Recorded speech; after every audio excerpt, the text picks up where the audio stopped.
So let's recap for a minute, because I've literally just been sitting here like,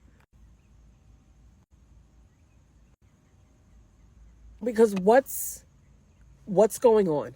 And then I realized that we as a collective have just woken up from probably arguably one of the biggest glamorings as a consciousness that we have ever experienced.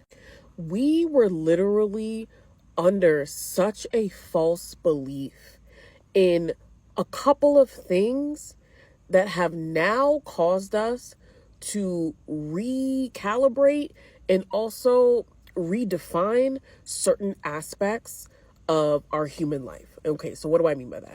One of the reasons why people were so obsessed with Diddy, because there was a point in history where everything was about Diddy. This picture is from the documentary Diddy Runs the City, where we're watching him get ready to run the New York City Marathon for absolutely no reason. Allegedly, this was to raise money for kids.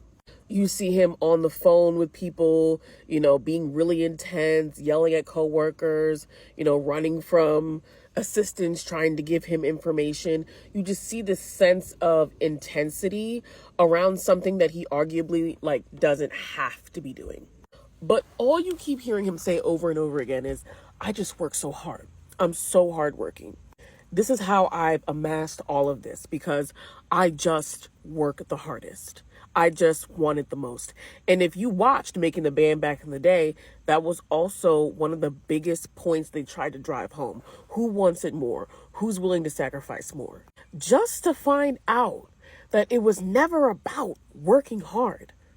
These achievements were never through the means of actual hard work. The only thing that he was working hard at is sucking out the life force energy of everyone around him to meet the ends to his means. So, in my opinion, this means we have to completely reevaluate and redefine what hard work really looks like. Because I would say that we don't really know. Most of what we thought was hard work was really giving up your power and giving up your morals, your values, and your deep sense of spiritual self. Now that's no longer for sale. So what have we learned? We've learned that if we are ever dealing with an entity that makes us feel like we have to debase ourselves in order to achieve something, we are dealing with low vibrational dark energy.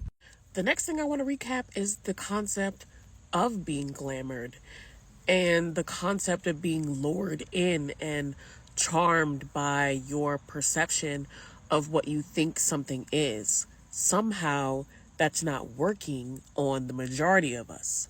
You can definitely tell who it's still working on, but by and large, people are not responding to celebrity the way that we were used to. So how do we move forward? What changes?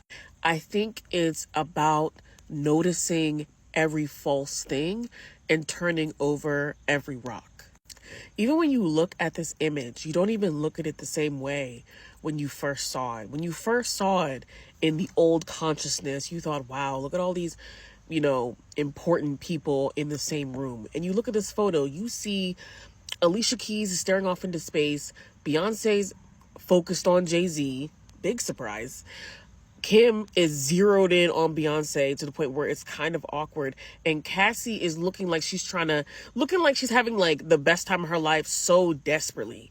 And we all know now just how false that really is. Our only job now is to be able to detect that, because it has permeated every area of our lives.